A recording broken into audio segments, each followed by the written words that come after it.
Gracias, muchísimas gracias por continuar con Uno más Uno. Aquí está Fafa, Fafa Taveras, quien no necesita presentación porque es un hombre de primer plano, pero no desde ahora. Tiene tiempo siendo noticias. 5 décadas, ¿no? ¿Cómo? 5 décadas, ya di. Un chin más. Más. Un chin más. Yo tengo 62 años en la política. En la política. Sí. 62 años. Recuérdate que Fafa Taveras Cierto. fue del 14 de junio, 14 de junio. del MPD. Yo era estudiante universitario y a propósito de ese incidente, yo me dediqué totalmente a la política. Pero 6 décadas no es paje coco. No. Entonces ahora yo tengo 83 años cumplidos, pero no me rindo. Comandante de la Revolución del 65. Yo sé que la vida uno la tiene perdida, pero usted no puede rendirse por eso. Hasta el último Así momento. es. Además, la vida dice que para los seres humanos no termina con la muerte. No. Sigue. Fafa, es lamentable la circunstancia que te hemos invitado. Tú conociste a Orlando. Claro que sí. ¿Cuál es tu reflexión sobre esta situación? Primero, él era una persona muy humilde. No era un político de estos llantosos que andan haciendo exhibicionismo. Y él tenía más una vocación de servicio, él escuchaba a la gente. En cierta medida, él era un modelo de comportamiento, porque sin arrogancia y con mucha humildad, él se desenvolvía.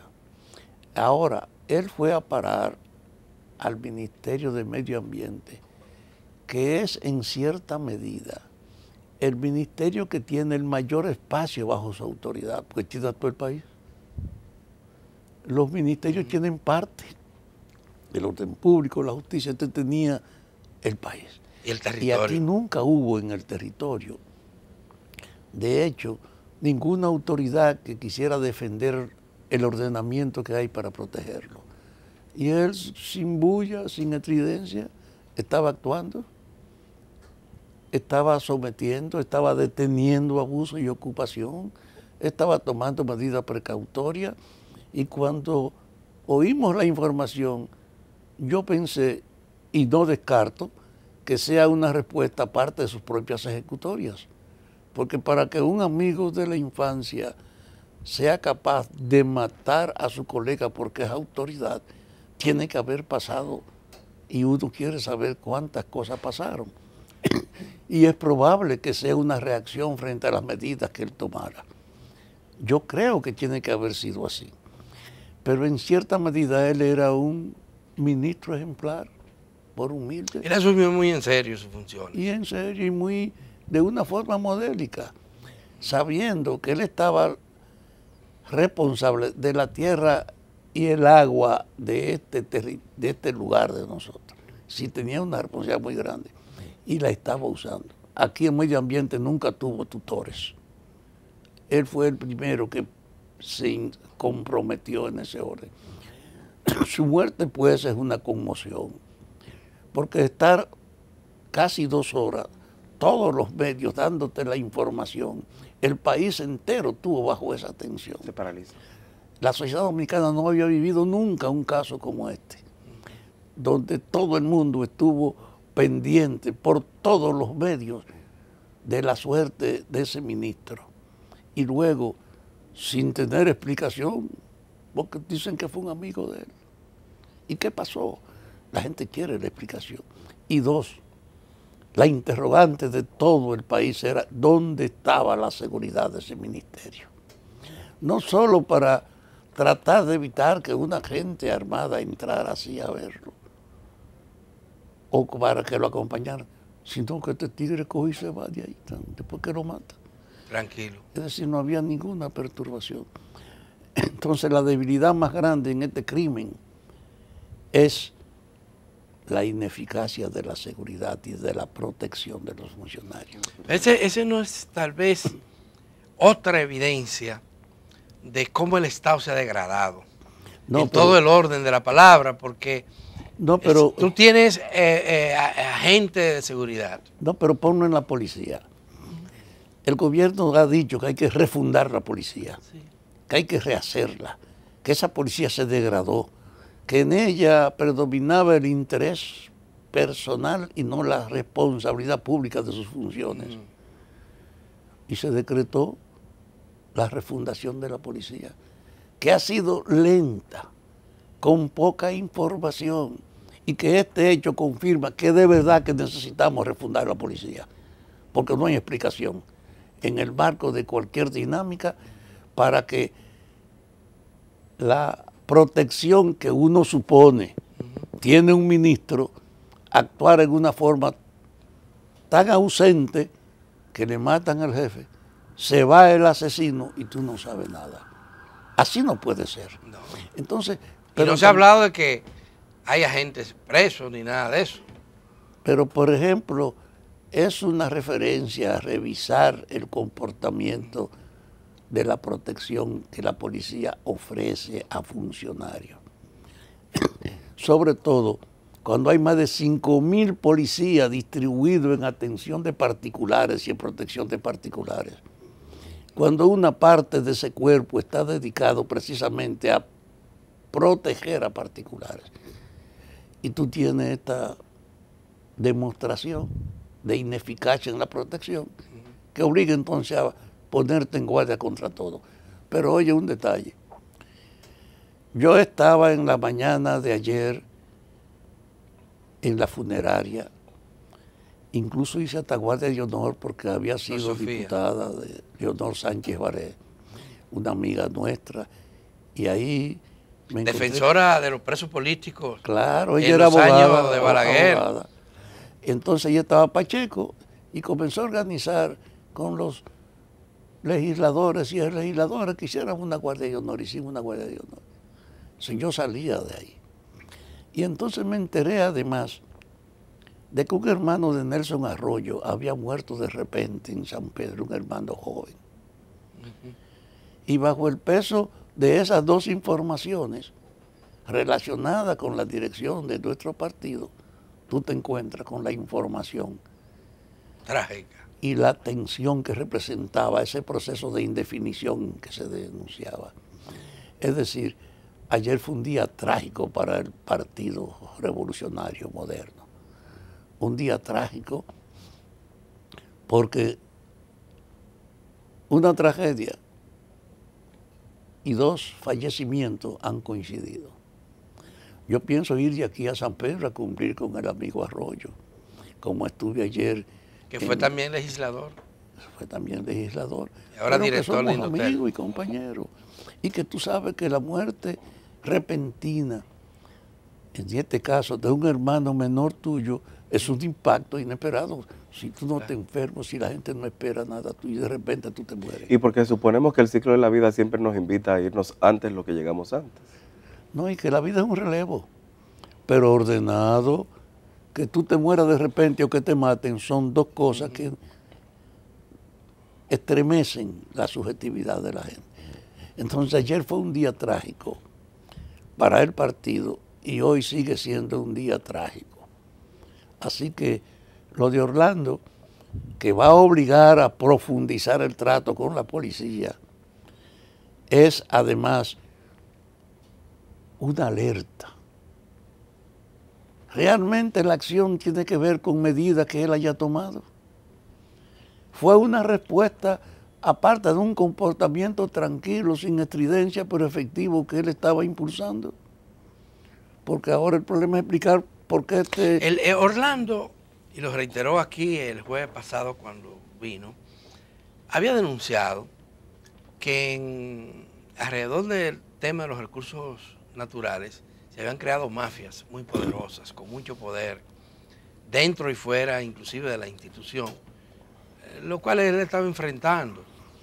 Eso es bastante serio, ¿verdad? No, pero además que la gente tiene conciencia de eso. La limitación a la parte boscosa del país. La especulación incluso de que la gente va, hace carbón y lo vende a los ojos de todo el mundo. Pero ya el carbón no es lo principal. Y el caso de las dunas, por ejemplo. El carbón no es tal vez lo principal porque ya la gente usa poco carbón, no hay compradores. Pero el tema de las arenas, de las gravas, de los materiales de toda construcción. la comercialización de los ríos y de los centros de agua del país, pero junto con la limitación del uso de la tierra, hay pandillas que se metieron a vivir en zonas protegidas. Acababa él de cancelar a su representante en Constanza, justamente por haber adoptado medidas. Entonces, en el fondo, vamos a esperar ahora la explicación de la motivación para que un amigo de la infancia fuera capaz de cometer un crimen de ese tipo. No creo solo que él sea un degradado mental. Tenía que tener alguna motivación porque él es un empresario. Y en ese sentido puede ser que fuera una persona afectada que no esperaba. Y un empresario que está vinculado a la construcción. ¿Ah? La construcción, tenía una empresa. Sí, ese es de lo que sacaba arena, seguro, de todos los ríos y que vivía especulando, porque no es posible que ese desenlace sea hijo de cualquier cosa. No, de un pique cualquiera. No, no puede ser, no puede ser. Entonces vamos a esperar la explicación, pero de todas maneras, Orlando es un modelo de comportamiento. Fue un hombre humilde y además estaba mostrando una eficiencia en su responsabilidad. Yo vi la declaración de su hermana, de Leticia. Me dio en el alma el hecho de que ellos eran dos compañeritos de infancia en un retrato juntos. Y ella ver ahora, después de la muerte de su padre, bajo la presión que vivieron, la tragedia de su hermano, en esa inmensa soledad que representa el hecho de que ella no tiene otros hermanos. Debo confesar algo aquí. Yo hice un video, Fafa fue protagonista porque te entrevisté, sobre la trayectoria política de Peña Gómez, José Francisco Peña Gómez, las huellas de un demócrata, así se llama. Y duré un tiempo investigando y consultando con la gente que mejor conocieron a Peña Gómez. Y me interesaba hablar con Salvador Jorge Blanco. Y Orlando me gestionó, convenció a su papá para que él hablara en ese documental y contara un poco su vínculo con Peña Gómez. Fue la última entrevista que concedió Salvador Jorge Blanco a un periodista. Entonces tú tienes una coincidencia pero lo que quiero decirte es... Pero óyeme, la última entrevista de Jorge Blanco, diligenciada por Orlando, y la última presentación de Orlando también en un programa. Qué barbaridad, qué cosa, qué terrible coincidencia. Tienen que revisarse lo que tú invites aquí ahora, ¿oíste? Fafa, debo decirte que alguna gente que me conoce sabe que yo me he dedicado básicamente a la investigación audiovisual. Y son muchos los documentales que yo he hecho en las que ya una gran parte de las personas protagonistas de ellos ya no están. Eso pasa con nosotros, lo que sin darnos cuenta estamos escribiendo también la historia. Pero lo que quería decir es que cuando yo fui a la casa de Salvador Blanco, me encontré con esta humildad de un expresidente de la República que fue acusado de ladrón. Vivía más humilde que cuando él era abogado, que no era ni presidente ni nada de eso. No, con una humildad como enorme. Jorge Blanco hubo un exceso de autoridad, un abuso del poder, Sí. que el propio presidente Balaguer después admitió que él se excedió en el trato. Porque en el fondo, ninguna de las acusaciones por las que humillaron a Jorge Blanco encontró fundamento después. No, y estos dos muchachos, hijos de un expresidente, Orlando y Leticia, vivían con una... Crecieron y se desarrollaron públicamente. Pero con una humildad. No se comportaron como los hijos del poder. No, e incluso Leticia es una muchacha muy humilde. Y ha sido... Yo me la he encontrado en El Conde. Claro. Me la he encontrado en Herrera, defendiendo a mujeres pobres. No, ella es una feminista en el sentido práctico. Totalmente, de la vida. totalmente. Yo le expreso mi solidaridad a esta muchacha ante este dolor. Y llamo a las mujeres amigas a que le den calor, porque ella tiene una razón para que la angustia la ahogue. La gente la quiere. Y, y ella se merece que la gente la quiera. Sí, definitivamente que sí. Fafa, el PRM, ¿qué vas a hacer ante esta situación? ¿Cuál tú crees que debe ser la La lección aprendida. El PRM tiene un problema. El presidente, en la campaña para presentarse como candidato, logró que se elaborara con la participación de los mecanismos de dirección una plataforma política, una propuesta, un programa. Y en ese programa, en lo que él se compromete a usar como referencia en el ejercicio de la autoridad que reclamaba que le permitieran, está establecido refundar el Estado. Una conciencia de que el deterioro moral y funcional de la estructura política dominicana necesitaba rehacerse. Y llega al poder y ese sentido de la refundación lo aplica en primer lugar con la policía, cuando establece que hay que refundar la policía. Y lo aplica también cuando él se dirige al área administrativa de la justicia y pone 3 fiscales especiales que, aunque son insuficientes, indicaban un camino. La justicia no es confiable, hay que poner gente responsable y darle el poder y la autoridad para que ellos ejerzan. Y esos 3 procuradores, que yo insisto, son profundamente insuficientes, pero son una indicación de lo que hay que hacer en la justicia. Y tú tienes esas 2 cosas. Un esfuerzo para que en la justicia surja una capacidad para enfrentar todo el proceso de encubrimiento tradicional de la sociedad, para enfrentar la impunidad y la corrupción que no tiene sanción, y al mismo tiempo tú plantear que la policía no sirve. Fueron 2 cosas, pero ese sentimiento que en la justicia y en la policía se ve, está pendiente en toda la estructura del Estado. En medio ambiente no había autoridad que defendiera el proceso de deterioro y de comercialización cuando había que proteger lo que teníamos. Cuando hay una conciencia de que si no nos defendemos ahora, no vamos a tener tiempo para hacerlo después. Obama llegó a afirmar esas cosas. Entonces, esa conciencia de la transformación, yo empujé como miembro de la dirección que se imprimiera ese fundamento del trabajo del presidente, que se le difundiera a todo el mundo para que todos los ministros y todos los funcionarios se sometieran a lo que era la promesa del presidente, porque eso es lo que podía darle unidad y coherencia a una acción colectiva. Se imprimió, pero no se ha divulgado ni se ha usado el criterio. En la estructura general del partido, la mayoría de la gente está trabajando a conveniencia, pensando en sí mismo y no sujeto a una orientación.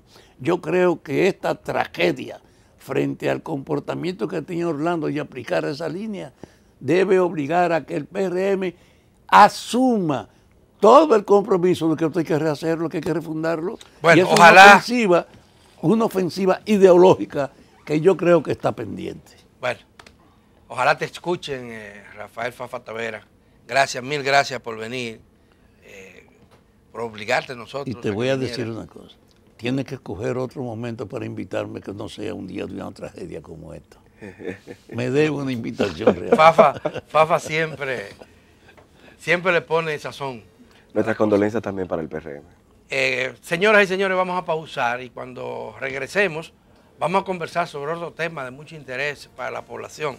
Se trata de la situación del Hospital Salvador B. Gutiérrez. Y vamos a tener aquí a su director, a Miguel Geraldino, quien ya está acá en Teleantillas.